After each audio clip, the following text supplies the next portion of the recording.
ओम श्री कृष्ण परब्रह्मणे नमः। ओम श्री परमात्मने नमः। श्रीमद्भगवद्गीता अथ पंचदशोऽध्यायः पुरुषोत्तमयोगः।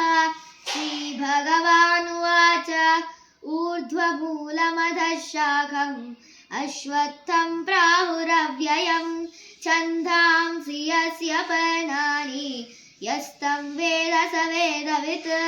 अधश्चोर्ध्वं प्रसृतास्तस्य शाखाः गुणप्रवृद्धा विषयप्रवालाः। अधश्च मूलान्यनुसन्ततानि कर्मानुबन्धीनि मनुष्यलोके।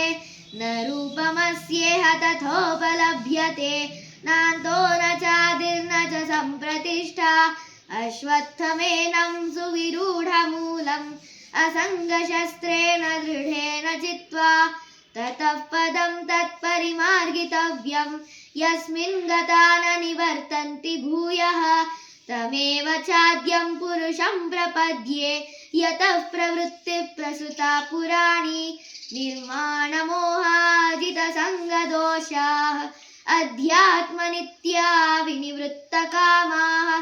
द्वन्द्वैर्विमुक्ताः सुखदुःखसंज्ञैः गच्छन्त्यमूढाः पदमव्ययं तत्।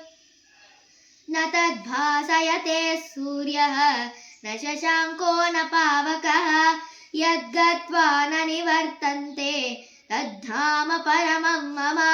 ममैवांशो जीवलोके जीवभूतः सनातनः। मनःषष्ठानीन्द्रियाणि प्रकृतिस्थानि कर्षति।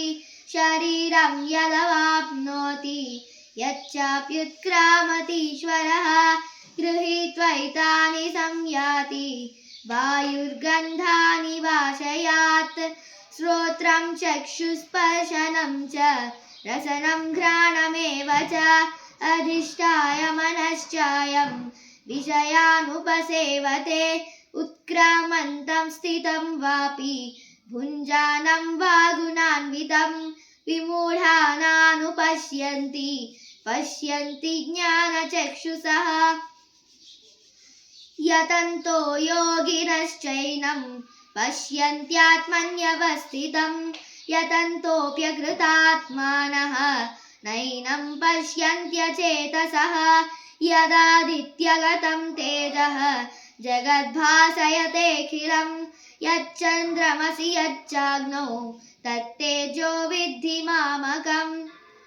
गामाविश्य च भूतानि धारयाम्यहमोजसा।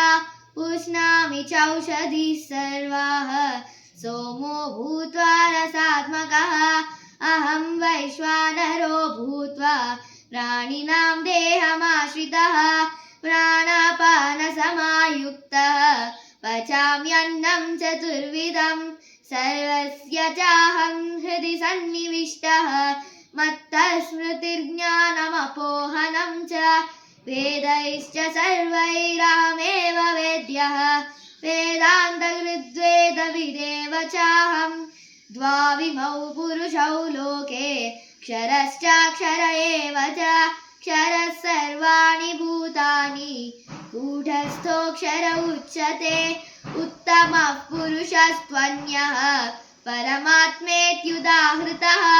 यो लोकत्रयमाविश्य बिभर्त्यव्यय ईश्वरः। यस्मात्क्षरमतीतोऽहम् अक्षरादपि चोत्तमः। अतोऽस्मि लोके वेदे च प्रथितः पुरुषोत्तमः। ओम तत्सदिति श्रीमद्भगवद्गीतासु उपनिषत्सु ब्रह्मविद्यायां